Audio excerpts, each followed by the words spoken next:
This is my version of Mike's gold trommel that was featured in Gold Prospectors magazine this past month. Made a few little modifications. Most notably, I kind of spread the legs out a little bit. If you look at them from an angle, I used a heat gun, kicked them out a little bit. You can see this on this one too. See a little crimp in there.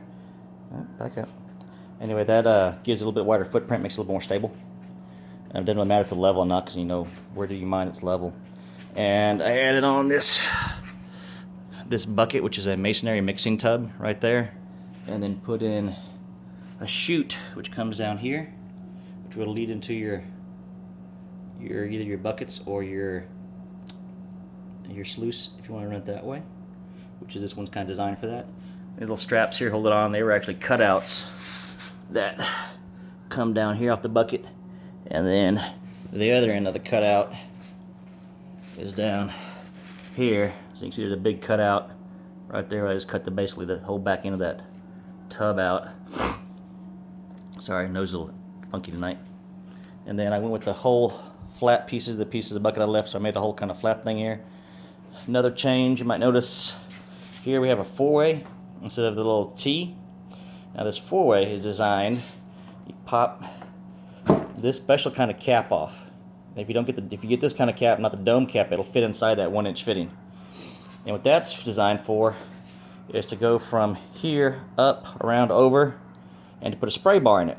So you can either put it back here, if you put angles on it, you put it over here and spray forward, depending on the kind of material you're working.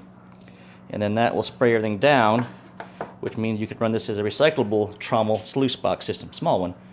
And then that would actually go down here. You can kind of see it in the hole there. It goes down to your little chute. And then if you had a little big right-sized tub, it falls down. Clean out your bucket as it gets filled up, and then you recycle it. This right now has 1/4-inch screen on top of 1/2-inch screen. I went with a little bit heavier gauge. You can see the 1/2-inch coated, and I put the 1/4-inch on the outside, so the 1/2-inch takes the brunt of the having to deal with the rocks and all that sort of jazz, so it doesn't wear out nearly as fast. Now remember, I want to explain something else with these caps. These will actually be the feet. These will be the feet of the spray bar assembly that would come up and over here. So this would actually just fit in here. And they're not, right now I just have them in there, so I guess they don't get dirt or anything in them right now. You see a couple extra holes I drilled. Oops. There's actually supposed to lock this on there. And here's a big change right here.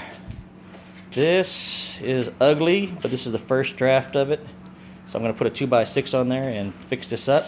But, because if you're in the field and you want to use this without using the handle, you've got motorized trommel. And this runs at that speed. Also has a really high speed if you want to make it as a centrifuge. And this goes that, and also water to run your water pump. It also has the normal handle there, pop off. I'm going to make a 2x6 with a quick release so I can just drop it off of there, but that's it running right now. There you go.